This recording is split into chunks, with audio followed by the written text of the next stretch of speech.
اعوذ باللہ من الشیطان الرجیم بسم اللہ الرحمن الرحیم اللہم صلی علی محمد وعلی محمد وبارک وسلم تسلیما۔ السلام علیکم ورحمۃ اللہ وبرکاتہ۔ پچھلے ہفتے جو ہم نے 2 درس پڑھے تھے اس کا تھوڑا سا جو آن لائن کلاس کی کہ چلے ہمیں پتہ چلے کہ یعنی کتنا جو ہے وہ بچیاں اس سے اٹیچ ہو رہی ہیں، قرآن سے کتنا وہ اس سے سیکھ رہی ہیں، تو وہ تھوڑی سی آن لائن کلاس جو ہے وہ کی تھی، لیکن بہت ساری بچیوں نے اس کو شاید کسی جھجک کی وجہ سے جوائن نہیں کیا۔ تو میں یہ چاہتی ہوں کہ جو اس میں تھوڑے سے سوال و جواب ہوئے، جو میری بچیوں نے اپنے اندر کا دل کا اظہار کیا، تو وہ آپ تک پہنچے تاکہ آپ کو بھی اس سے اویئرنیس ملے اور آپ کو آگے بڑھنے کا موقع ملے، آپ جان سکیں کہ یہ کوئی مشکل کام نہیں ہے نا، آپ کر سکتے ہیں۔ تو بس اسی لیے میں یہ تھوڑی سی ریکیپ آپ کے لیے ویڈیو میں اس کو اپلوڈ کر رہی ہوں، تو آپ اس کو دیکھیں، سمجھیں، کوئی مشکل کام نہیں ہے یہ، بس چھوٹے چھوٹے سوال ہوتے ہیں جو ایک دوسرے سے کیے جاتے ہیں تاکہ وہ ایک دوسرے کی اندر کی بات کا جو ہے وہ ایک دوسرے کو پتہ چلے۔ تو بس یہی ہوتا ہے۔ پھر جب ایک دوسرے کی بات کو آپ سنتے ہیں تو اس سے مزید آگے بڑھنے کا آپ کو موقع ملتا ہے، آپ کے اندر ہمت پیدا ہوتی ہے کہ یہ کوئی مشکل کام نہیں ہے، کوئی یہ ایسا نہیں ہے کہ آپ قرآن کو سمجھ نہیں سکتے، آپ اس پر عمل نہیں کر سکتے۔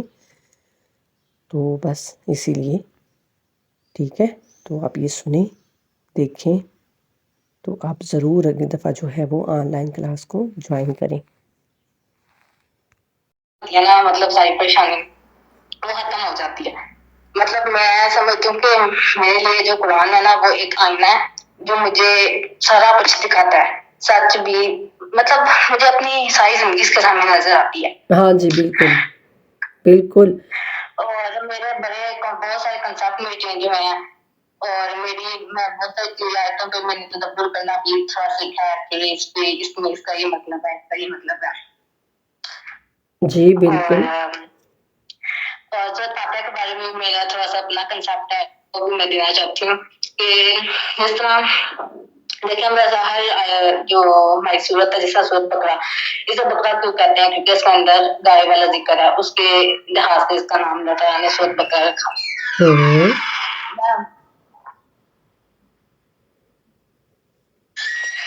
اور جو سورۃ فاتحہ، اس کو تو ویسے تو فاتحہ نام کا کوئی لفظ اس پوری صورت میں نہیں ہے، اس کا نام تو الحمد ہونا چاہیے تھا، لیکن اس کو فاتحہ کیوں کہتے ہیں؟ تو فاتحہ کا جو مطلب ہوتا ہے نا وہ ہوتا ہے کھولنے والا۔ جی جس بالکل۔ طرح فتح مکہ ہوا، اور فتح مکہ کے موقع پر جب مسلمانوں پر مکہ کے دروازے بند ہو گئے، تو جب مسلمانوں نے مکہ فتح کیا اور وہ آزادانہ عمرے اور حج کر سکتے تھے، تو اس کا مطلب تھا کہ ان کے اوپر مکہ کے دروازے کھل گئے، وہ مطلب مکہ میں آزادانہ رہ سکتے تھے، جی تو اس شاباش۔ کو فتح مکہ کہا جاتا ہے۔ یہ قرآن کا دروازہ کھولتا ہے، ہاں اور جی مطلب یہ کہ قرآن کی چابی ہے، قرآن کا دروازہ ہے، یہ جب کھلتا ہے تو پھر بندے کو پتہ چلتا ہے کہ اس کے آگے کیا ہے۔ اور جو جی سورۃ فاتحہ کے اندر جو کچھ بھی اللہ نے بیان کیا ہوا ہے نا، وہ میں سمجھتی ہوں کہ پورے قرآن کی سمری ہے، اور بالکل۔ اسی کی تشریح اللہ تعالیٰ نے پورے قرآن کے اندر کی ہوئی ہے۔ بقرہ کے الف لام میم سے لے کے والناس تک وہ سورۃ فاتحہ کی ہی تشریح مجھے لگتی ہے۔ یہ کہنا چاہتی ہوں کہ مجھے لگتا ہے میری زندگی تبدیل ہو گئی جب سے میں نے قرآن پڑھنا شروع کیا۔ کوئی بات کرنا چاہے گا قرآن کریم کے متعلق؟ بات کیا کریں۔ ہاں جی نشازہ بولیں۔ ہاں جی انٹی میں یہ کہہ رہی ہوں کہ الحمدللہ جب سے قرآن پاک کی یہ تفسیر پتہ چلی ہے نا، تو انسان بہت سے فرقوں سے بچ جاتا ہے، یہ جو لوگوں نے اپنے میں سے بنائے ہوئے ایسا نہیں۔ اور قرآن میں جب ہم مشکلات میں ہوتے ہیں، ہمیں کوئی پریشانی آتی ہے، تو اللہ نے جو قرآن میں وعدہ کیا ہوا ہے وہ تو جھوٹے نہیں ہو سکتے، ہم اسے جھٹلا نہیں سکتے۔ بے تو شک۔ انسان ہے نا کہتا ہے کہ اللہ پاک کے جو وعدے ہیں اس پہ توکل سے انسان مایوسی سے نکل آتا ہے، بالکل۔ تو بہت ہیلپ ملتی ہے اسے۔ ہاں جی بالکل، اللہ کا شکر۔ یہ رحمان جو ہے اس کی کیا میننگ ہے؟ رحم کرنے والا، عام رحم کرنے والا سب کے لیے۔ جی کوئی اور؟ بہت اچھی ہے، یہ بھی بہت اچھی میننگ ہے، لیکن اس کے علاوہ رحمان کا مطلب ہے عام رحم کرنے والا اور رحیم کا مطلب ہے خاص رحمت والا. یعنی کہ جیسے ہم دنیا میں اللہ تعالیٰ ہم سب کو دے رہا ہے, ادھر کوئی اللہ تعالیٰ کو مان رہا ہے یا نہیں مان رہا ہے, اللہ تعالیٰ سب پہ اپنا فضل و کرم کر رہے ہیں. تو جو رحیم ہے وہ جو لوگ اچھے کام کرتے ہیں ان کو اللہ تعالیٰ قیامت کے دن خاص رحمت سے نوازے گا, جنت کے باغات میں رکھے گا ان کو. تو وہ جو بد لوگ ہوں گے ان کو وہ نصیب نہیں ہوگی رحیم والی. شاباش, بالکل. کون سی تعریف جس کو حمد کہا جاتا ہے؟ اللہ کی تعریف کو حمد کہتے ہیں. جی نشا صاحب, بہت اچھی بات ہے, اللہ کی تعریف کو حمد کہتے ہیں. لیکن حمد خود جو ہے نا اس کا مطلب ہی جی سندر صاحب بولنا چاہیں گے؟ جی آنٹی, ایک جو ہم اچھے کام کرتے ہیں, جو نیک کام کرتے ہیں اس پہ بھی ہم لوگ الحمدللہ کہتے ہیں, وہ بھی الحمدللہ. جی یہ بھی اچھی بات ہے. اور کوئی اس کے متعلق بتانا چاہے گا؟ وہ جو خود مختار ہو کے سارے کام کرے اور اس کی تعریف کی جائے تو اس کو ہم. بالکل, شاباش. اللہ کہتے ہیں کہ الحمدللہ رب العالمین. رب یہاں پر اللہ تعالیٰ اب کسی بھی اپنے نام کا وہ لے سکتے تھے کہ تمام تعریفیں اس کے لیے جس نے آپ سب کو خلق کیا ہے, جو آپ سب کا مالک ہے. لیکن اللہ سبحانہ جو آپ سب کا رازق ہے, ٹھیک ہے, رازق بھی اللہ کا نام ہے, غنی بھی اللہ کا نام ہے, مالک بھی ہے, خالق بھی ہے. لیکن اللہ سبحانہ تعالیٰ نے رب کا لفظ استعمال کیا. رب کا لفظ کیوں استعمال کیا؟ اس کیوں کا کوئی جواب دے سکتا ہے؟ رب کا معنی ہوتا ہے پالنے والا, اور اس کے علاوہ اللہ تعالیٰ کے سوا کوئی بھی ایسا شخص نہیں ہے کہ جو کہ تمام چاہے وہ انسان ہو یا جانور ہو ان کو رزق کو پہنچا سکے اور ان کو پال سکے. بالکل, شاباش. رب کا مطلب ہے کہ پالنے والا. تو اللہ سبحانہ تعالیٰ نے یہاں ہمیں رب کا لفظ بتا کے یہ کہا کہ دیکھو میں خالق تو ہوں. خلق کرنا یعنی ایک چیز کو بنا دینا, بنا کے اس کو چھوڑ دینا.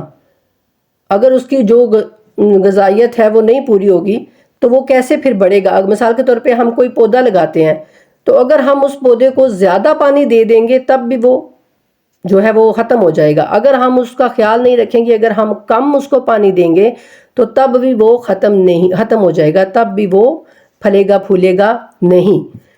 تو اللہ سبحانہ تعالیٰ رب کا لفظ یہاں پر استعمال کر کے اور پھر تمام عالمین, چاہے وہ نباتات ہوں, حیوانات ہوں, جمادات ہوں, انسان ہوں, کچھ بھی ہوں, ملائک ہوں, ہر چیز, چاند سورج سیارے, یہ سب بھی کوئی یہ اللہ کی مخلوق ہیں. یہ بھی کوئی ایسی چیز نہیں ہے کہ یہ کوئی خود بنے ہوئے ہیں. ان کی بھی غذائی ضروریات ہیں, ان کی بھی کچھ انکوائرمنٹ ہیں کہ وہ ان کو اگر نہ ملیں تو وہ ختم ہو جائیں گے. تو جس بھی چیز کو جتنی بھی مقدار میں غذا چاہیے وہ غذا دینے والا صرف اور صرف رب ہے, اللہ ہے.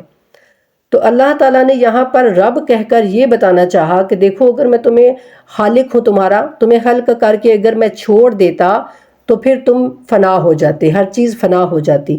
لیکن اب تمہاری جو غذائی ضروریات ہیں وہ پوری میں ہی کر رہا ہوں, میرے سوا اور کوئی نہیں ہے. تمہاری ہی نہیں بلکہ تمام عالمین کی غذائی ضروریات کو میں ہی پورا کر رہا ہوں. تو اس لیے تمام تعریف, تمام شکر, تمام حمد وہ صرف اور صرف اللہ کے لیے ہونی چاہیے. عبادت یعنی کس کس چیز کو عبادت کہا جاتا ہے؟ کوئی بتائے گا؟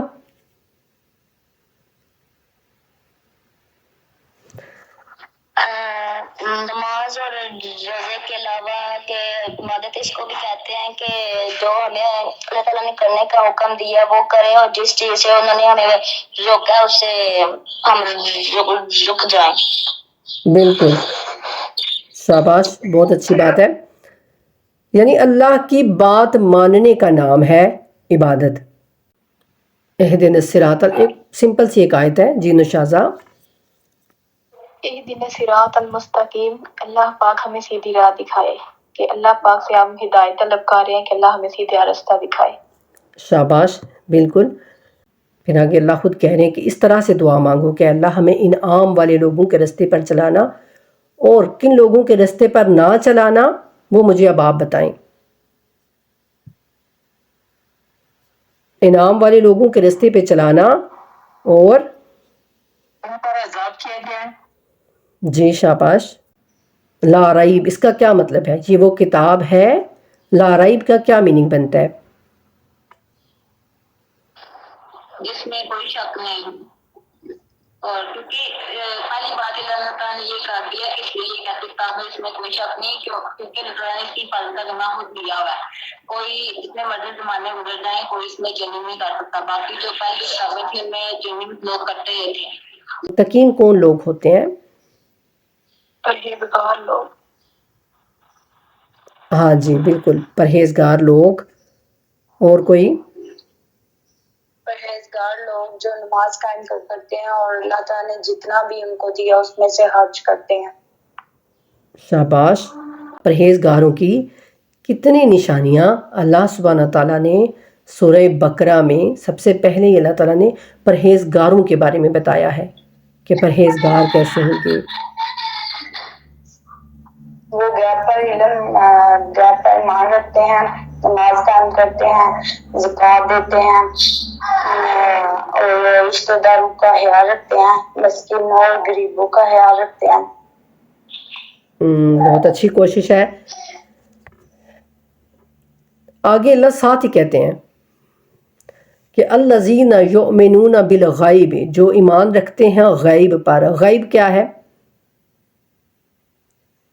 غیب کیا چیز ہے ہمارے لیے؟ یعنی ہم کس کو غیب سمجھ سکتے ہیں؟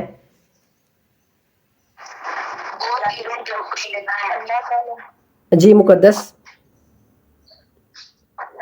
وہ چیزیں جو پوشیدہ ہیں، مطلب ہم انہیں نہ دیکھ سکتے ہیں، نہ سن سکتے ہیں، نہ انہیں اسمیل کر سکتے ہیں، مطلب کسی بھی طریقے سے ہم ان تک نہیں پہنچ سکتے، جیسے جنت، جہنم، اللہ تعالیٰ خود اور اللہ تعالیٰ کے فرشتے، یہ ساری چیزیں غیب ہیں، لیکن ہمیں ان پہ ایمان ہے۔ تو یہ بھی مومنوں کی ایک صفت ہے کہ مومن جو ہوتے ہیں وہ غیب پہ ایمان رکھتے ہیں۔ پانچویں نشانی کون سی ہوگی ان کی؟ جو متقین ہوں گے، جو پرہیزگار ہوں گے،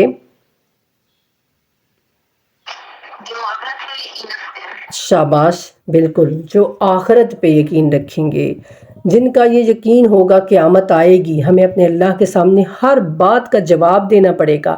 انکار کرنے والے کو، جو اللہ کی آیات کا انکار کرتے ہیں اسے کافر کہتے ہیں۔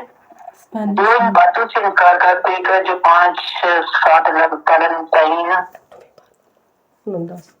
ہاں جی بالکل، جو انکار کر دیتا ہے۔ چاہے اب ہم سمجھتے ہیں کافر وہ ہیں جو مشرک ہیں، جو بتوں کو پوجا کرتے ہیں، لیکن جب ہم قرآن پڑھیں گے نا انشاءاللہ تو ہمیں پتہ چلے گا کہ کافر کون ہوتا ہے۔ کافر ہم میں سے بھی ہو سکتا ہے جو اللہ کی آیات کو سن کر پھر ان کو نہ مانے، انکار کر دے۔ انکار کا مطلب اپنے فعل سے، اپنے عمل سے انکار کر دے، چاہے وہ زبان سے اقرار کرے لیکن اپنے عمل سے وہ اس چیز کا انکار کر دے، تو وہی کافر ہے۔